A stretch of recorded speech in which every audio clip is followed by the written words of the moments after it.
Hello YouTuber family, Radhe Radhe. কেমন আছেন সবাই? আপনাদের সকলকে স্বাগত জানাই আমার আরও একটি নতুন রেসিপির ভিডিওতে। আর আজ না আমি আপনাদের একদম দারুণ স্বাদের একটা মিষ্টি বানিয়ে দেখাবো। আর এই মিষ্টিটা না গোবিন্দভোগ চাল দিয়ে বানিয়ে দেখাবো। আর এই মিষ্টিটার নাম হলো গোবিন্দভোগ চালের দানাদার মিষ্টি। আপনারা তো টাইটেল দেখে বুঝতেই পারছেন। আর এই মিষ্টিটা খেতে না একদম দারুণ, আর ঝটপট বানিয়েও নেওয়া যায়। চলুন তাহলে রান্নাটা দেখে নেওয়া যাক। প্রথমে না আমি গোবিন্দভোগ চাল নিয়ে নিয়েছি এখানে 300 গ্রাম মতো। আর আপনারা যদি এখানে বেশি মিষ্টি বানাতে চান তাহলে চালের পরিমাণটা এরকম কম বেশি করে বুঝে নেবেন। তারপর আমি চালটাকে ভালোভাবে ঘি দিয়ে ভেজে নেব। তারপর একটা কড়াই নিয়ে নিয়েছি আর পরিমাণ মতো এখানে আমি ঘি দিয়ে নিলাম। তারপর আমি চালটাকে ভালোভাবে ঘিয়ে ভেজে নেব। আর এই চালটা ভাজার সময় গ্যাসের ফ্লেমটা লোতে রেখেই ভাজতে হবে। একটু সময় ধরে ভালোভাবে হালকা হালকা যখন লাল লাল ভাজা হয়ে আসবে চালটাকে ততক্ষণ পর্যন্ত ভেজে নিতে হবে। এই দেখুন চালটা আমি ভালোভাবে ভেজে নিচ্ছি। এই দেখুন চালটা অনেকটা আমার ভাজা হয়ে এসছে, দেখুন লাল লাল হয়ে এসছে, তাই না? এবার চালটাকে গুঁড়িয়ে নেব। তো আমি একটা মিক্সিং জার নিয়ে নিয়েছি। তারপর আমি চালটাকে গুঁড়িয়ে নেব। এই দেখুন চালটা এখানে আমি গুঁড়িয়ে নিয়েছি। এই দেখুন চালটা ঠিক গুঁড়োটা এই রকমভাবে হবে, দেখেছেন তো? তো চালের এই দানাদার মিষ্টিটা এই রকমভাবে গুঁড়িয়ে নিতে হবে। তারপর আমি একটা কড়াই নিয়ে নিয়েছি আর পরিমাণ মতো এখানে আমি চিনি দিয়ে নেব। আমার 300 গ্রাম চাল ছিল, তো সেই পরিপ্রেক্ষিতে আমি এখানে ওই 300 থেকে 350 গ্রাম মতো আমি এখানে চিনি দিয়ে নিয়েছি। তারপর অল্প পরিমাণে একটু জল দিয়ে নিলাম আর চিনির এই শিরাটা আমি তৈরি করে নেব। চিনিটা ভালোভাবে ফুটে ঘন হয়ে আসার পরে আমি এখানে 500 গ্রাম মতো দুধ দিয়ে দেব।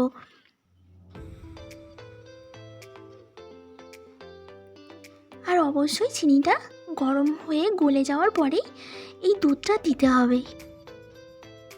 তারপর আমি কিছু গোটা গরম মশলা দিয়ে নেব। আর আমি এখানে 3টে মতো এলাচের মুখ ফাটিয়ে দিয়েছি আর একটু দারচিনি দিয়ে নিলাম। তারপর আমি ভালোভাবে দুধটা জাল করে নেব। আর দুধটা ভালোভাবে হাই ফ্লেমেই গরম করতে হবে। আর আগে থেকে যে আমি গোবিন্দভোগ চালটা ভেজে গুঁড়িয়ে রেখেছিলাম, তো সেটাই এবার আমি দুধে দিয়ে দেব। এই দেখুন দুধে আমি ভালোভাবে দিয়ে নিয়েছি। এবার আমাকে সব সময় এই দুধটা আর চালটার সাথে এইভাবে নেড়ে যেতে হবে। আর এই মিষ্টিটা তৈরি করার জন্য আমি এখানে অরেঞ্জ কালারের ফুড কালার একটু দিয়ে নেব। খুবই অল্প পরিমাণে এখানে ফুড কালার দিলাম। এটা অপশনাল, আপনারা চাইলে নাও দিতে পারেন, কিন্তু এটা দিলে দেখতে একটু সুন্দর হয় এই যা, কিন্তু এর কোনো স্বাদ নেই, রঙটাই হবে এটাই যা। তারপর এখানে আমি চালটার সাথে দুধটা ভালোভাবে নেড়ে ছেড়ে মিশিয়ে নেব। আর আমরা যে সাধারণত ক্ষীর তৈরি করে থাকি, দুধটা ফুটিয়ে ফুটিয়ে কমিয়ে থাকি, সবসময় নেড়ে যেতে হয় না, তো এখানে এই সন্দেশটা বানাতে গেলেও এইভাবে সবসময় নেড়ে যেতে হয়। একদম নেড়ে ছেড়ে একদম ঘন করে শুকনো করে ফেলতে হবে এই সন্দেশটা। আর ওইদিকে চালটা গুঁড়ো করাই আছে। তারপর এইরকমভাবে নেড়ে ছেড়ে একদম শুকনো করে নেব। এই দেখুন এখানে আমার সেই দুধের রসটা একদম কমে আসছে।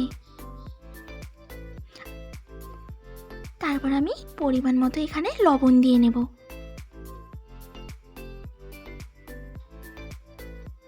একটুখানি লবণ দিলাম, এখানে স্বাদ মতো আমি দিয়েছি পরিমাণ মতো। আর তারপর আমি ভালোভাবে মিক্সড করে নেব।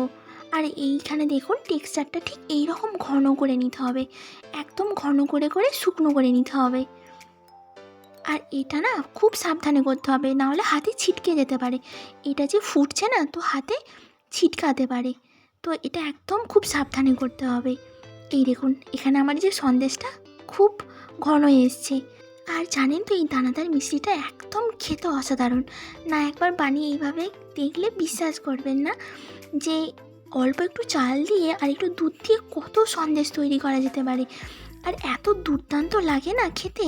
আর দানাদার যেমন দানা দানা ভাব থাকে, তো সেই রকম ভাব লাগে। এই দেখুন আমি এখানে ভালোভাবে নেড়ে চেড়ে এই সন্দেশটাকে আমি শুকনো করে নেব। আর আমি যে গোটা গরম মশলাটা আগে থেকে দিয়েছিলাম, তো এইগুলো রান্নার পরে পরে আমি এগুলো বেছে ফেলে নেব। এই দেখুন আমার এখানে সন্দেশটা একদম তৈরি হয়ে এসছে। তারপর আমি একটা মোল্ড নিয়ে নিয়েছি আর নিচেটা একটুখানি সাদা তেল দিয়ে ব্রাশ করে দিয়েছি। আর আমি একটা সাদা পেপার পেতে দিলাম, এখানে বেকিং পেপার আমার ছিল না বাড়িতে। আর তারপর আমার সন্দেশের টেক্সচারটা এই মোল্ডের ভিতরে আমি ঢেলে চারিদিকে একটা শেপ দিয়ে নিয়েছি চামচ দিয়ে। এই দেখুন আমি চারিদিকে সেট করে দিয়েছি। তারপরে এটা আমি আধা ঘন্টা থেকে 1 ঘন্টা আমি রেস্টে রেখে দেবো। তারপরে একদম সন্দেশ তৈরি। আর আপনারা চাইলে এটা ফ্রিজেও রাখতে পারেন, ফ্রিজে রাখলে সন্দেশটা আরও ঠান্ডা আর খুব সুন্দর খেতে লাগে।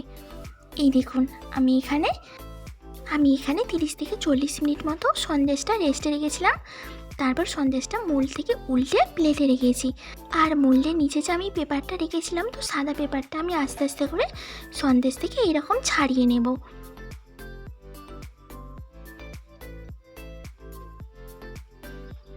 এই দেখুন আমার এখানে পেপারটা একদম তোলা হয়ে গেছে। এবার আমি সন্দেশটা একটা ছুরি দিয়ে সন্দেশটাকে ভালোভাবে কেটে নেব। আর আপনারা চাইলে যে যেমন পারেন খুশি একটা শেপ দিয়ে একটা সন্দেশের পিস তৈরি করে নিতে পারেন, বরফি হিসাবেও পিস তৈরি করতে পারেন। তো আমি এরকম লম্বা লম্বা করে কেটে নিয়েছি একটা সন্দেশের আকারে।